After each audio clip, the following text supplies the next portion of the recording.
Dan kalau kita memandang Nabi kita Muhammad sallallahu alaihi wasallam,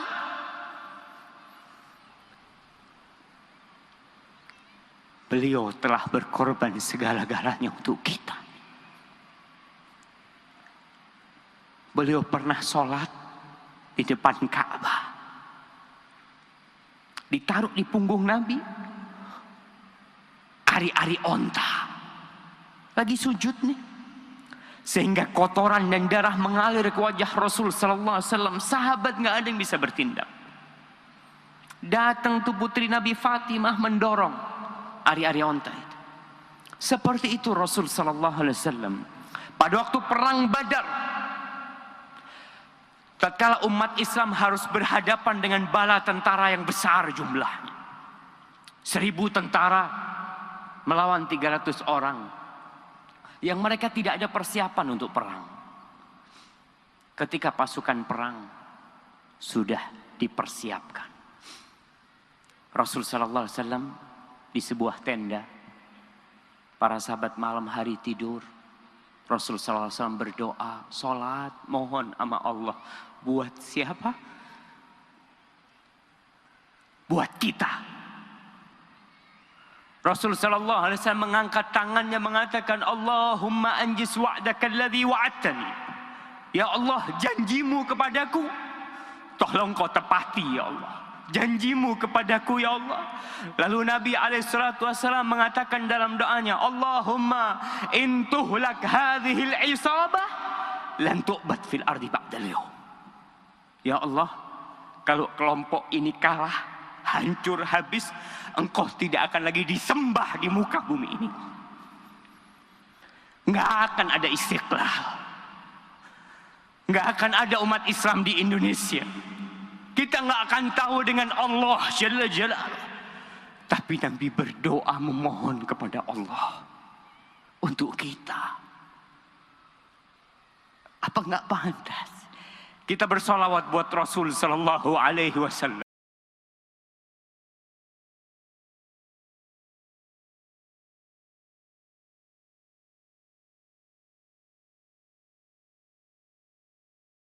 Balasan sesuai dengan perbuatan. Seorang yang mencintai saudaranya, seorang yang berkorban kepada saudaranya karena Allah Subhanahu wa taala, maka Allah akan mencintai dia. Dalam hadis Rasulullah sallallahu alaihi wasallam bersabda, qala Allah tabaraka wa taala, sungguhnya Allah Subhanahu wa taala telah berfirman dalam hadis qudsi, wajabat mahabbati lil mutahabbina fiyya wal mutajalisina fiyya wal mutazawirina fiyya wal mutabadilina fiyya. Kata Allah Subhanahu wa taala, wajib kecintaanku kepada orang-orang yang saling mencintai karena aku. Wajib kecintaanku bagi orang-orang yang mereka duduk-duduk bermujalasah, bermajelis karena aku. Dan wajib kecintaanku bagi orang-orang yang saling menziarahi karena aku.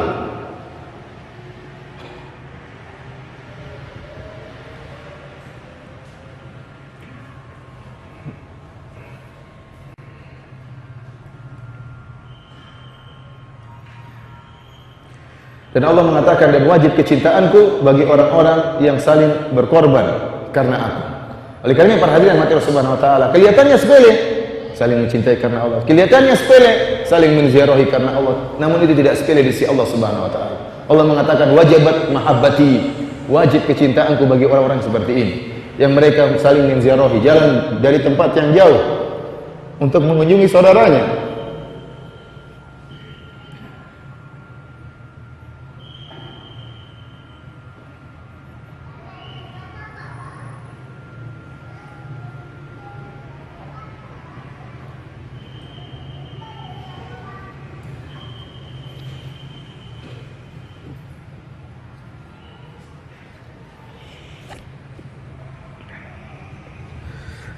Dia mengunjungi saudaranya karena Allah Subhanahu wa taala, bukan karena keinginan dunia, bukan karena tendensi dunia. Dalam suatu hadis yang diriwayatkan oleh Imam Muslim,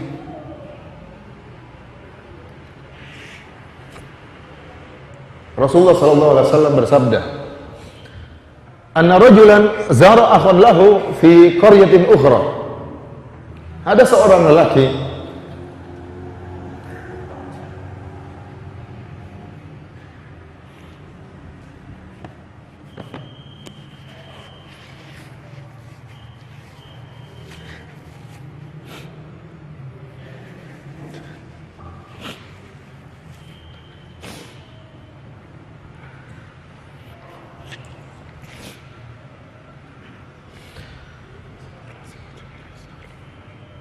Ada seorang mengunjungi saudaranya di suatu kampung yang lain. Maka apa kata Nabi sallallahu alaihi wasallam? Fa'arsadallahu lahu ala madrajatihi malakan. Tatkala orang ini mengunjungi saudaranya di kampung yang lain, di negeri yang lain, maka Allah Subhanahu wa taala mengirim malaikat untuk mengawasi orang ini. Allah kirimkan malaikat untuk mengawasi orang ini. Falamma ata alaihi, kemudian tatkala orang tersebut sudah sampai ke saudaranya, datanglah malaikat menghadangi orang ini. Malaikat dalam bentuk manusia mungkin bertemu dengan orang ini, bertanya kepada dia, "Aina turid? Kemana kau hendak pergi?" Dia mengatakan, "Akhan li fi hadhil qaryah." Aku ingin mengunjungi saudaraku di kampung ini. Maka malaikat berkata, "Fahal alaika fallahu alaika halaka alaihi nikmatun tarubbuha?" Apakah kau mengunjungi saudaramu karena ada kepentingan, ada sesuatu yang kau urusi? Mungkin ada sesuatu harta yang kau tinggalkan di tempat tersebut sehingga kau kunjungi saudaramu. Maka dia mengatakan, tidak ada kepentinganku, ghairu anni ahbabtuhu fillah. Hanya saya mengunjunginya karena saya mencintainya karena Allah Subhanahu wa taala. Maka malaikat tersebut mengatakan, fa inni rasulu rabbik, sesungguhnya aku adalah utusan Rabbmu, bi anna Allaha qad ahabbaka kama ahbabtahu fihi, untuk mengabarkan kepadamu bahwasanya Allah mencintaimu karena kau mencintai saudaramu karena Allah Subhanahu wa taala. Oleh karenanya para hadirin yang mati Allah Subhanahu wa taala, perkara menziarahi karena Allah Subhanahu wa taala, mencintai karena Allah Subhanahu wa taala bukanlah perkara yang ringan di sisi Allah Subhanahu wa taala. Bukanlah perkara yang sepele di sisi Allah Subhanahu wa taala. Kalau orang sudah saling mencintai karena Allah, maka yang timbul adalah banyak keberkahan, keindahan, ya, kebahagiaan, persahabatan yang indah, saling berhusnudzon, saling membela saudaranya, saling membantu saudaranya. Akan banyak masalah sosial yang hilang gara-gara timbul di atas saling mencintai karena Allah Subhanahu wa taala. Tetapi sebaliknya, tatkala relasi yang ada bukan karena Allah tetapi karena dunia, karena tendensi dunia, karena hal-hal keduniaan, maka akan menimbulkan banyak masalah sosial, akan saling menjatuhkan, akan ada ghibah dan macam-macamnya.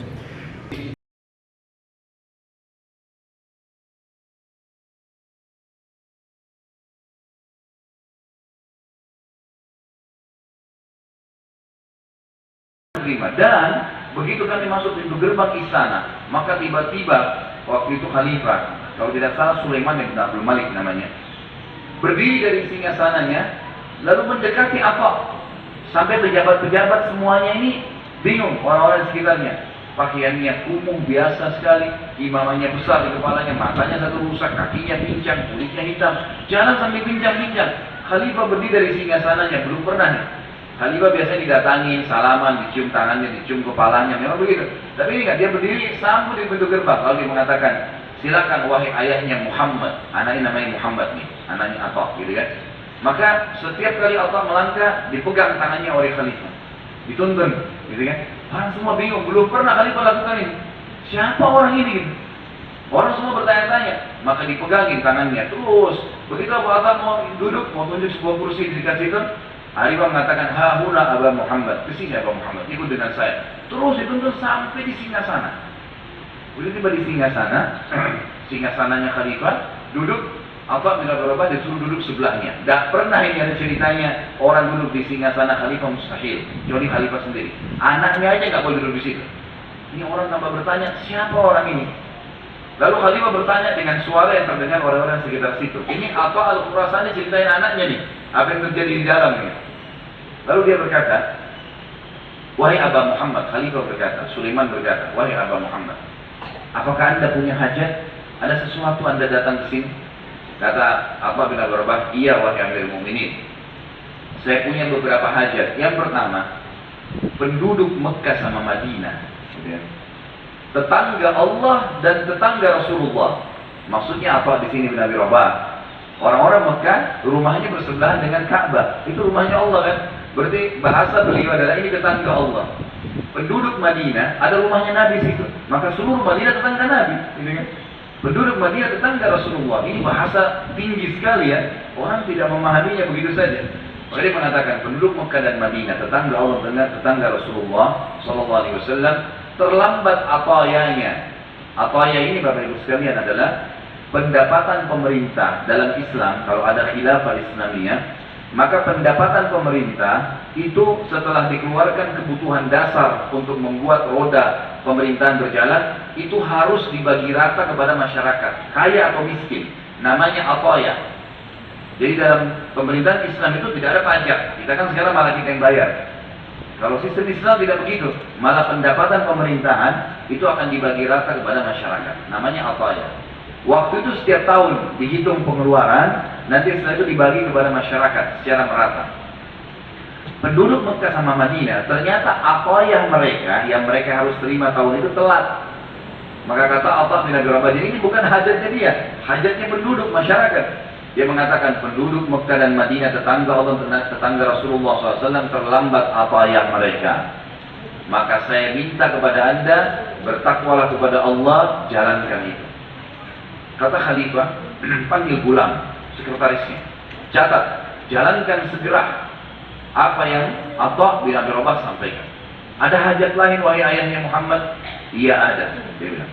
Para mujahidin yang ada di perbatasan antara musuh sama kalian, mereka yang mengorbankan, meninggalkan keluarga-keluarga mereka, pekerjaan mereka, anak-anak mereka untuk membela agama dan negara kalian. Mereka terlambat gajinya. Jadi ternyata ada gaji para mujahidin yang dikasih, sehingga istri-istri mereka, anak-anak mereka dalam keadaan susah.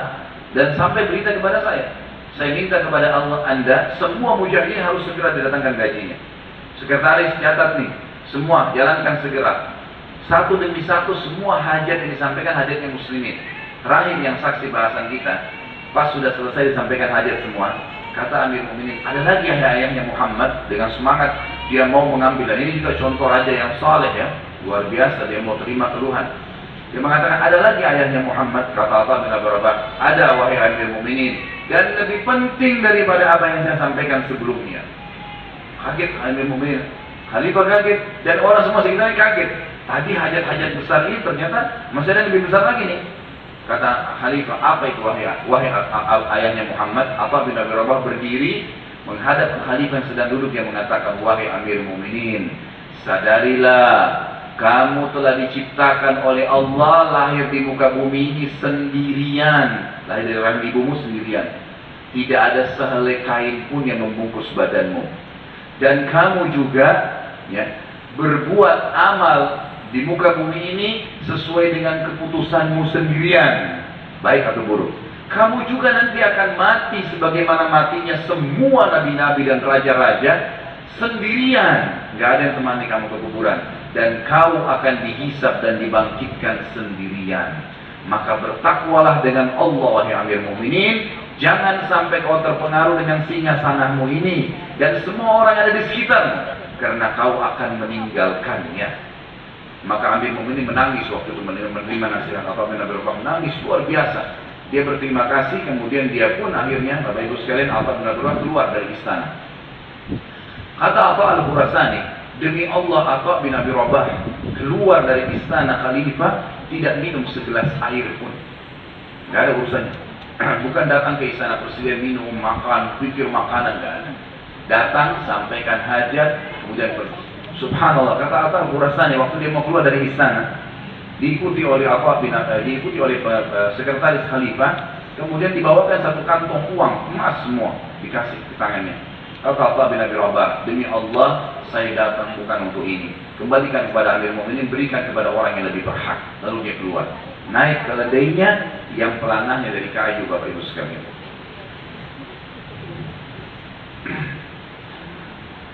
Kita lihat bagaimana subhanallah orang yang uluhiyahnya kepada Allah kuat. Mereka tidak terpengaruh dengan dunia ini. Dunia semua jadi kecil buat mereka. Dan ini asas yang luar biasa, Bapak Ibu sekalian.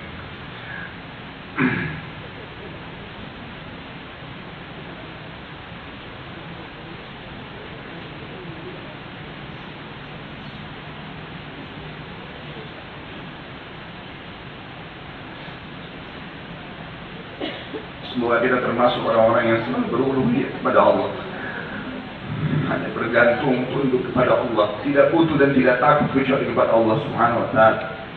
Ini asas Bapak Ibu sekalian. Ini yang membuat para sahabat berani berjihad, mereka berani berkorban demi agama Allah. Semua harta mereka keluarkan, bahkan darah mereka berani tumpahkan di jalan Allah karena uluhiyah. Maka ini asas.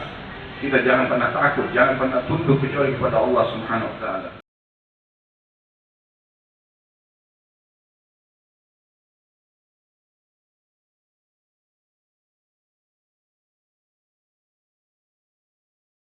Sampai detik terakhirnya Mus'ab bin Umair dia memimpin perang, karena dia orang yang Rasul kasih panji, bendera untuk memimpin perang.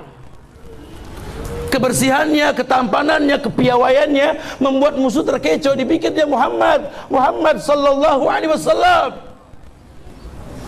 Sampai musuhnya menebas tangannya, copot panjinya, dia pegang pakai tangan kirinya.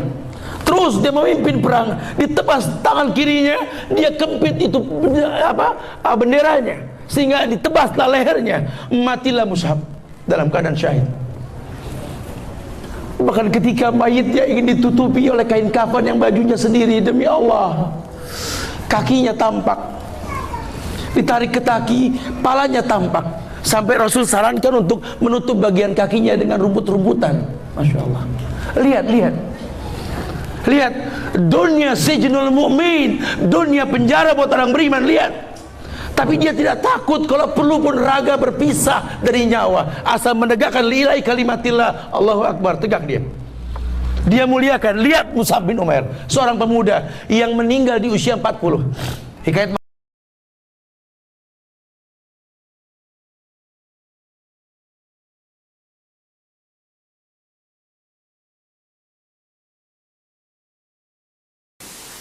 ada pertanyaan besar sampai hari ini yang harus kita petakan. Ya, jadi saya ingin mengajak kepada diri saya dan kita semua, mari kita sama-sama lebih sungguh-sungguh dalam beribadah. Demi Allah saya katakan, ya, saya tadi sampaikan siang dalam sesi tausiah pertemuan salah satu ikatan keluarga besar dari satu kota, bahwa tiket ke surga itu sekarang semakin mahal, Pak, Bu, semakin mahal. Kami saat kembali dari salah satu daerah di Jawa Tengah, namanya Binangun, desa yang barangkali tidak banyak dikenal, dicari di Google pun belum ketemu itu mungkin, ya, menuju arah-arah perbukitan. Kami mengunjungi satu masyarakat yang diantara keinginannya ingin pelihara kambing. Masya Allah, ya, mulia, merawat untuk kepentingan banyak orang. Kita kunjungi, keadaannya bersih, wajahnya satu keluarga itu. Hidupnya cuma 100.000 per bulan, Pak. Masya Allah, 100.000 per bulan. Anda bayangkan, bisa hidup, tenang, nyaman, tidak banyak masalah. Yang paling menarik, saat kami datang, lihat kambing yang barusan dibawa dari tempat jual belinya, ternyata mulutnya ditutup pakai potongan aqua yang besar itu. Tutup. Saya diam seperti ini, saya berpikir, ini kenapa? Lalu kami tanyakan, ini kenapa kambing ditutup? Perhatikan, jawaban ini seketika membuat saya terpaku. Diam saya beberapa detik itu, ya, nyaris mengeluarkan air mata. Saya diam. Perhatikan jawabannya. Ini kami tutup karena ketika dibawa dari tempat kami beli sampai ke sini, kami takut di jalan mulutnya itu makan makanan yang bukan haknya. Anda bayangkan, orang desa, Pak, orang desa hanya pelihara kambing. Tapi begitu ingat pesan Nabi SAW untuk tidak mengambil hak orang lain, jangankan dirinya, kambingnya ditutup supaya di jalan tidak mengambil hak orang. Hanya dititipkan oleh Allah 100.000, dia jaga setiap sennya, sehingga ketika ditanya oleh Allah di akhirat nanti dia bisa bertanggungjawabkan. Maka Anda yang dititipi 10 kali lipat daripada itu, 1000 kali lipat, 10.000 kali lipat, demi Allah saya katakan, setiap sennya akan ditanya oleh Allah, dan apa yang akan dipertanggungjawabkan nanti.